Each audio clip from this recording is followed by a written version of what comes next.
morning, all my dear students. विद्यार्थी मित्रांनो, today we are going to learn story telling. म्हणजे काय मित्रांनो, गोष्ट कशी सांगावी किंवा वाचन कसं करा. एखाद्या वेळेस आपण मराठी भाषेमध्ये गोष्ट सांगतो ना, ती गोष्ट आपण सहज सहज सांगू शकतो, कारण ती आपली मातृभाषा असते.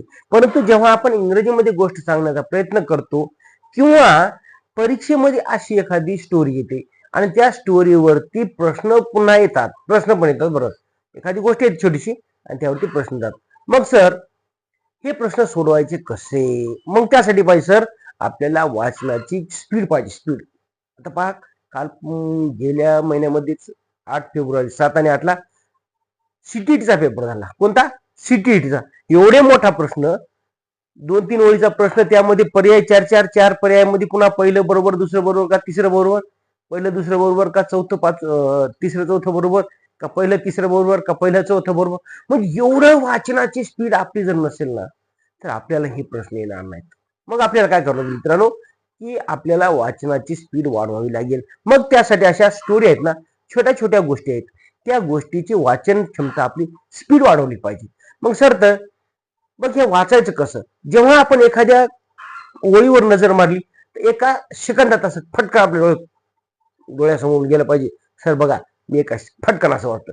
पहा, आपल्याकडे तर आता लहान मुलांना आहे, एका मिनिटात 60 शब्द कमीत कमी वाचता आले पाहिजे. 1ली ते 5वीच्या विद्यार्थ्यांना एका मिनिटात 60 शब्द वाचन करता आले पाहिजे. मग सर, तुम्ही तर मोठे आहात, मग तुम्हाला पण इंग्रजी भाषेमधले सुद्धा कमीत कमी एका मिनिटामध्ये 60 शब्द वाचता आले पाहिजे.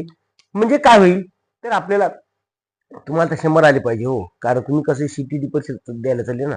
मग त्या परीक्षेमध्ये नुसती नजर मारली तरी पैरगापासून वाचता आले, फटफट एकदम स्पीड कशी असते गाडीची, जरात गाडी पळते, तशी रेल्वेसाठी सुपर फास्ट.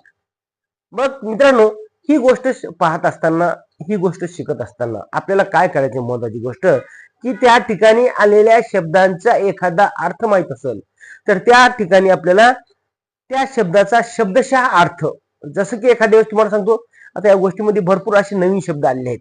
मग त्या नवीन शब्दाचा अर्थ आपण कसा शोधायचा? आपल्या डोक्याला, दिमागाला थोडी चालना द्या. काय होईल? थोडं विचार करा. विचार केले की आपोआप त्या शब्दाचा आपल्याला अर्थ भेटून जातो. चला तर सुरुवात करूया या गोष्टीमध्ये काय आहे आणि या गोष्टीवर प्रश्न कसे तयार होतात. मित्रांनो, मी तुम्हाला शेवटी प्रश्न विचारणार आहे, त्या प्रश्नांची उत्तर तुम्हाला द्यायची आहेत. बघा sir, once hot day a crow was dying of thirst. पहा, म्हणजे काय? एकदा उन्हाळ्याच्या दिवसामध्ये काय झालं, एक कावळा डाईंग ऑफ थर्स्ट म्हणजे काय रे? डाईंग म्हणजे काय? विचार करा.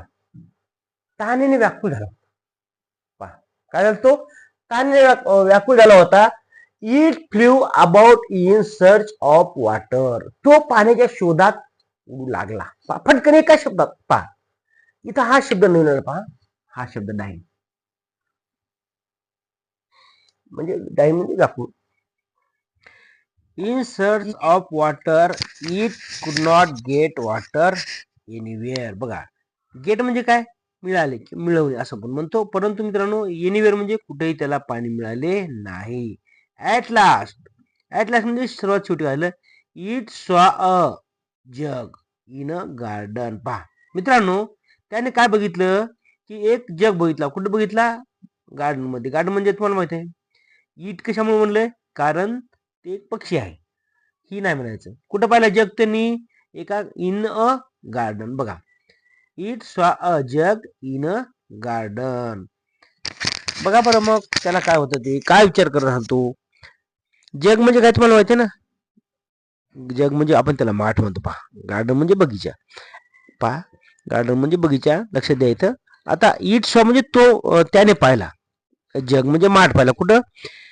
At once it went there.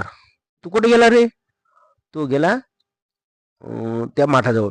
He look, LOOK, look म्हणजे पाहिलं. काय पाहिलं?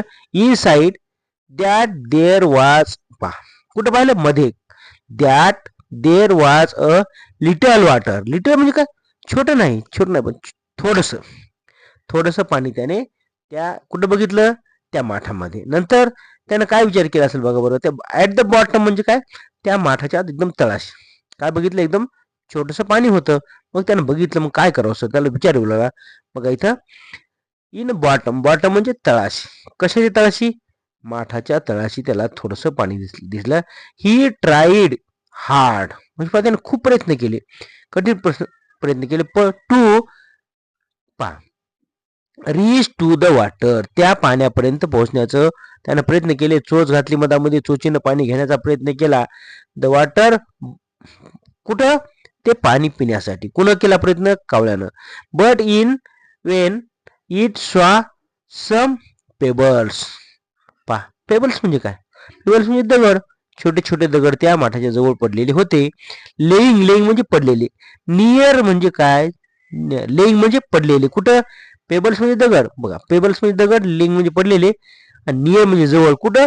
द पॉट, म्हणजे त्या भांड्याच्या जवळ छोटे छोटे दगड तिथे पडलेले होते. नंतर त्यानं विचार काय केला? बघा इथं, ही thought of a good plan. मग त्याने एक विचार केला, काहीतरी त्याला एक नवीन कल्पना सुचली, चांगला विचार केला त्यानं.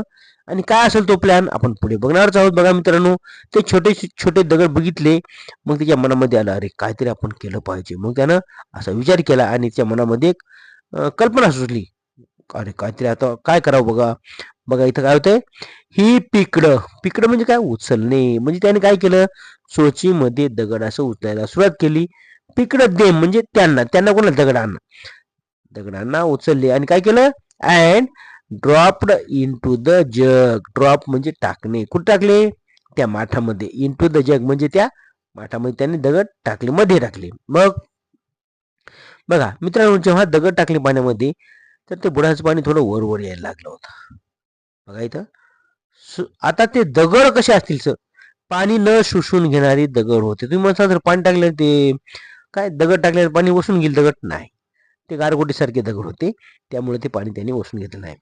अशा प्रकारे मित्रांनो त्याने काय केलं, हळूहळू छोटे छोटे दगड ते मधामध्ये टाकायला लागला. नंतर बघा पुढे काय झालं सांगा बरं. ते पाणी वळील ना मग? Yes sir, yes yes. म्हणजे छोटे छोटे दगड त्यांनी काय केलं, चोचीनं आपल्या त्या माठामध्ये टाकले. मग ते पाणी असं वर यायला लागलेलं असं तुम्हाला दिसायला. मग नंतर काय होतं बघा बरं सर, फाट आहे. पण काय झालं सांगा, तुम्ही विचार करा बरं. एवढे मोठे त्यानं बेजार राहिलं, एवढं डोकं लावलं त्यानं, आणि त्या डोकं लावल्याच्या नंतर मित्रांनो त्या ठिकाणी त्याला ते पाणी असं वर आलेलं दिसतंय. बघा लक्ष द्या, इन, बघा इथं लक्ष द्या. सो विचार करा, ही कल्पना सुचली पाहिजे. बघा जेव्हा त्याला तहान आली, त्याला ती कल्पना सुचली. He picked them and dropped in to the jug. हे लक्षात ठेवा की काय असेल तर ही कल्पना सुचणे फार महत्वाची आहे. पाणी तर आहे. So the water came up at last. लक्ष द्या, द वॉटर केम अप म्हणजे पाणी वर आलं. का आलं पाणी? कारण त्या पाण्यामध्ये दगड पडले छोटे छोटे छोटे, आणि म्हणून ते पाणी वर आलंय. मग पुढे पहा, ॲट लास्ट काय होतंय? ॲट लास्टला म्हणजे शेवटी काय होतंय? It reached to the top, म्हणजे ते पाणी एकदम वर आलं. कुठं? त्या माठाच्या गळ्यापर्यंत. मग त्याची चोच पुरली असेल ना, हळूहळू दगड गेले मध्ये. Thus he was able to quench his thirst, म्हणजे तो त्याची तहान त्याची स्वतःची तहान भागवू शकला. अशा प्रकारे मित्रांनो एवढं सोपं काम होतं, परंतु आपली जी कल्पना आहे, आपली जी कल्पना शक्ती आहे, आणि त्या कल्पना शक्तीला आपण विचार करू. या हुशार कावळ्यासारखं आपण सुद्धा वागलं पाहिजे. द क्लेवर क्रो इकडे तिकडे भटकत असताना सुद्धा त्याच्या मनामध्ये किती कल्पना नसलो, कसं केलं त्यानं. How it is possible sir. मित्रांनो असे तुम्हाला वाटतं ना की आपण सुद्धा नवीन नवीन कल्पना करून नवीन नवीन गोष्टी शिकण्याचा प्रयत्न करावा. तुम्ही परीक्षेमध्ये गेल्यानंतर तुम्हाला काय प्रश्न येतात, मग त्या प्रश्नामध्ये समजा तुम्हाला विचारलं येतं, कावळा काय करत होता, कावळा कावळा काय इकडे तिकडे भटकत होता, म्हणजे असे छोटे छोटे प्रश्न येतात. मग त्या प्रश्नाची उत्तर तुम्हाला देता आली पाहिजे. परीक्षेमध्ये प्रश्न छोटा असा एखादा पॅराग्राफ येतो तुम्हाला, आणि त्या पॅराग्राफ मधून तुम्हाला प्रश्नांची उत्तर द्यायची असतात. मित्रांनो व्हिडिओ आवडला तर नक्की चॅनल सबस्क्राईब करा, लाईक करा, शेअर करा. Sharing is caring. थँक्यू.